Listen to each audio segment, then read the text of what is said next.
इयत्ता तिसरी बालभारती 12वी कविता फुलं पाखरं आली. ही कविता दासू वैद्य यांनी लिहिली आहे.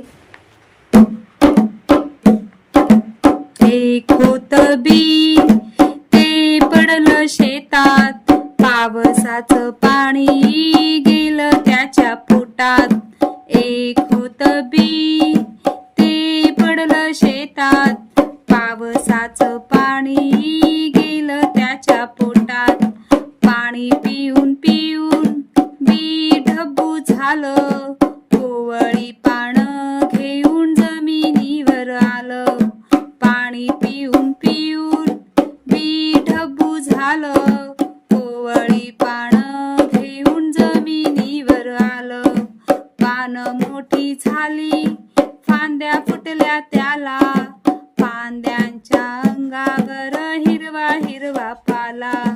पानं मोठी झाली, फांद्या फुटल्या त्याला, फांद्यांच्या अंगावर हिरवा हिरवा पाला.